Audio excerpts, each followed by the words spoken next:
తాకట్టులో ఉన్న బంగారాన్ని విడిపించి ఆ రోజు ఆన్లైన్ రేటుకే మేము కొంటాం. Sharma gold company.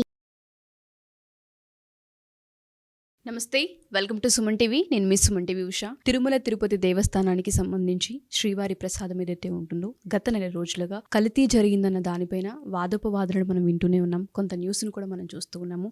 సో నిన్న సుప్రీంకోర్టు దీనిపైన స్పందించడం జరిగింది. స్ట్రైట్గా స్టేట్కి సంబంధించి కొన్ని క్వశ్చన్స్ని కూడా రేస్ చేయడం జరిగింది. సో దీనికి సంబంధించిన పూర్తి సమాచారం ఏంటి అండ్ దాంతోపాటు ఏ విధంగా ఇన్వెస్టిగేషన్ కొనసాగే అవకాశం ఉంటుంది ఈ కల్తీ పైన అన్న వాటిపైన హైకోర్టు అడ్వకేట్ పృథ్వీరాజ్ గారు ఉన్నారు. ఆయన అడిగి డీటెయిల్స్ తెలుసుకుందాం. నమస్తే పృథ్వీరాజ్ గారు. తిరుమల తిరుపతి దేవస్థానానికి సంబంధించి ఏదైతే శ్రీవారి ప్రసాదం ఉందో లడ్డుని అత్యంత ప్రీతిపాత్రంగా మనం భావిస్తూ ఉంటుంటాం. తిరుపతి ప్రసాదం అనగానే ప్రతి ఒక్కరం కూడా చెప్పులు విడిచి చేతిలో రెండు ఇలా పట్టి మరీ తీసుకుంటూ ఉంటాం. అంత పవిత్రంగా మనం భావిస్తూ ఉంటుంటాం. ఎప్పుడైతే ఈ ప్రసాదానికి సంబంధించి కల్తీ అన్న న్యూస్ బయటకు వచ్చిందో చాలా వాదోపనవాదాలను మనం వింటూనే ఉన్నాము, చాలా న్యూస్ని మనం వింటూనే ఉన్నాం. సో నిన్న సుప్రీంకోర్టు స్పందించి స్ట్రైట్గా స్టేట్కే కొన్ని క్వశ్చన్స్ని సంధించారు. సో దీనికి సంబంధించిన పూర్తి సమాచారం ఏంటి, అసలు సుప్రీంకోర్టు స్పందించిన విధానం ఏంటి? సుప్రీంకోర్టు తీసుకున్న నిర్ణయాలు కావచ్చు, అడిగిన ప్రశ్నలు కావచ్చు, ఈ తిరుపతి లడ్డుకు సంబంధించినటువంటి అంశంలో మొదటి నుంచి కూడా ఒక రకమైనటువంటి భయాందోళనలతోటి, ఒక రకమైనటువంటి నిర్లిప్తత, ఒక రకమైనటువంటి ఇంత అన్యాయం జరుగుతుందా మా బాలాజీకి అనుకుని అటు కాశ్మీర్ నుంచి కన్యాకుమారి వరకు భక్తులందరూ కూడా ఒక రకమైనటువంటి ఆందోళన చెందటం జరుగుతుంది. అంటే నేను ఎన్నిసార్లు లడ్డూలు తిన్నాను, ఒక 4 సార్లు తిన్నానా, 5 సార్లు తిన్నానా గత 5 సంవత్సరాల నుంచి అని ప్రతివాడు ఆలోచించుకునే పరిస్థితికి వచ్చేస్తుంది. 5 సార్లు నేను తిన్నాను అంటే 5 సార్లు నేను ఒక ఆవు సంబంధించినట్టే మనకు చాలా మన సెంటిమెంటల్ విషయం.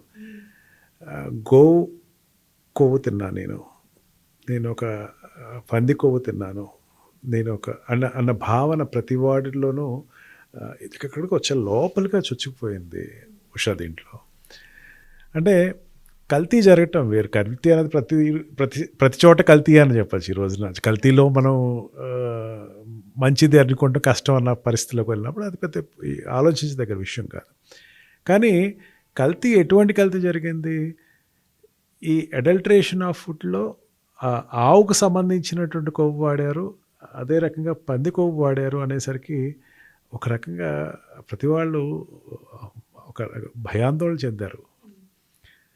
ఇది తిన్నందుకు మేము ఎంత పాపాత్ములు అయిపోయాం, మేము ప్రక్షాళన చేసుకోవాలా అని రాష్ట్ర ప్రభుత్వం కూడా ప్రక్షాళన చేసి అక్కడ ఉండేటువంటి డిప్యూటీ సీఎం గారు పవన్ కళ్యాణ్ గారు అండ్ సీఎం గారు యజ్ఞాలు చేసి యాగాలు చేసి దాన్ని ప్రక్షాళన చేయాలి అనే దాన్ని చూసి జనాలకు చాలా భీతి చెందే పరిస్థితి వచ్చేసింది. ఇది హైందవ వాదులకి నిజంగా ఒక రకంగా చెప్పాలంటే ఒక గడ్డు కాలంగానే చెప్పాలి. సాక్షాత్ తిరుమల తిరుపతి దేవస్థానంలో ఉండేటువంటి మన వెంకటేశ్వర స్వామికి ఎంత అన్యాయం జరుగుతూ ఉంటే మనకి ఎంత జరుగుతుంది అనేటువంటి, ఇప్పుడు ఏం జరగబోతుందో, కలికాలంలో ఏం జరగబోతుంది అనేటువంటి సామాన్య భక్తులకు ఒక రకమైన రెగ్యులర్గా ఒక రకమైన ఆవేదన ప్రతి వాళ్ళ నోట్లోనూ.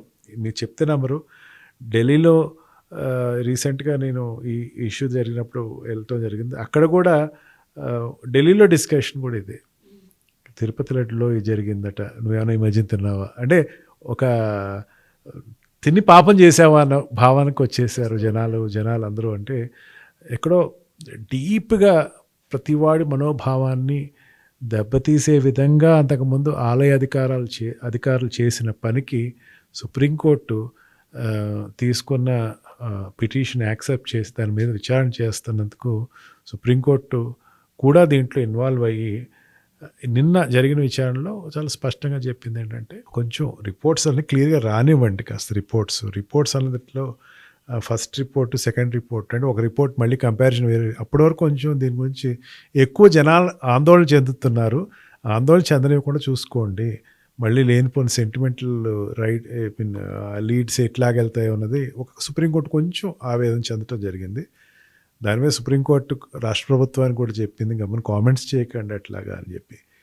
ఒకటి స్పష్టం అయింది సుప్రీంకోర్టులో, ఇది ఆవు కొవ్వు వాడారా, లేకపోతే పంది కొవ్వు వాడారా, లేకపోతే వనస్థలి ఆయిల్ వాడారా, పాలుని ఆ రకంగా కల్ట్ చేసి ఆ రకంగా నెయ్యి చేశారా అన్నది బయటపడాలి అంటే అర్థం ఏంటంటే కల్తీ జరిగిందన్నది సుప్రీంకోర్టు కూడా ఒప్పుకుంది. దీంట్లో సీఎం గారు మిగతా కల్తీ గురించి పక్కన పెడితే ఒక ఇష్యూ గురించి ఆంధ్రప్రదేశ్ సీఎం గారు చెప్పడం జరిగింది. ఏమన్నారంటే ఒక నెయ్యి ఏదైనా మామూలు నెయ్యి కానీ ఏదైనా తీసుకురావాలంటే దానికి ఇంత రేటు ఉంటుంది, కొన్ని 1000 పైన 2000 పైన ఉంటుంది. అంటే ఆవులోంచి వచ్చేటువంటి నెయ్యి చాలా తక్కువ శాతం ఉంటుంది కాబట్టి 1000, 1500, 2000కి సంబంధించిన బడ్జెట్కి సంబంధించిన ఇష్యూ కాదు ఉషా ఇది. ఎందుకంటే బడ్జెట్ అనేది వీళ్ళని ఎవరు నిర్ణయించడానికి, ఆయనకి సంపద ఉంది, ఆయన పెట్టుకుంటున్నాడు, ఆయన ఇచ్చేటువంటి ప్రసాదాల్లో సంపాదన లేదు. దీంట్లో నెయ్యి అనేది 300 రూపాయలకు రాదు కదా, హీనపక్షంలో 300 రూపాయలు రాదు కదా. అంటే ఖచ్చితంగా దాంతో కల్తీ జరిగిందనే విషయం అందరికీ అర్థమైపోతుంది. దీంట్లో డౌట్ ఏం లేదు, దాంట్లో ఎటువంటి సెకండ్ ఆలోచన పెట్టుకోకలా ఏ శాతంలో కల్తీ అయ్యింది, ఆ కల్తీ అన్నది వనస్థలి ఆయిల్ వాడతారా లేకపోతే ఈ డైరెక్ట్గా నేరుగా తీసుకుని ప్రొక్యూర్ చేసినటువంటి నెయ్యి అన్న దాని మీదే చర్చ జరుగుతుంది తప్ప కల్తీ జరగలేదని చెప్పేసి ఏ రాజకీయ పార్టీ చెప్పలేని పరిస్థితి అయిపోయింది.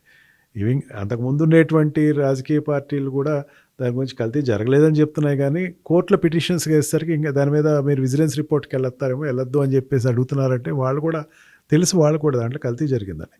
కాకపోతే హైప్ ఎక్కువైంది, తెలియకుండానే దీన్ని ఒక రాజకీయంగా చూస్తున్నారేమో అన్న కోణం ఇక్కడ కనపడుతుంది. దానికి సుప్రీంకోర్టు కొంచెం సీరియస్ అయింది. వద్దు, దీన్ని ఇంత రాజకీయం చేయకండి, దయచేసి ఆ బాలాజీని వెంకటేశ్వర స్వామిని మాత్రం ఈ రాజకీయాల్లోకి లాక్కురాకండి, మీ రాజకీయాలు మీరు చేసుకోండి, కానీ ఆయన దయచేసి ఇక్కడ తీసుకురాకండి.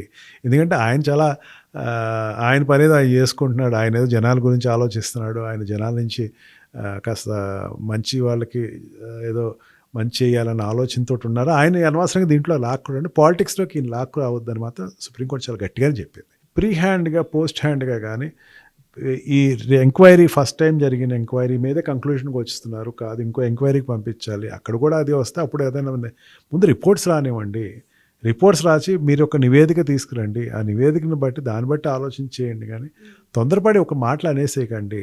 ఏదైనా చేసి ఉంటే తర్వాత మీరు మాట్లాడుకోండి, చాలా పెద్ద టైమే ఉంది ఇంకా. ఈ లోపల మీరు తొందరపడి ఒక మాట అంటే జనాలకి ఒక రాంగ్ మెసేజ్ వెళ్ళిపోతుంది. తిరుపతి ఆందోళన చెందుతారు, భక్తులందరూ ఆందోళన చెందుతారు.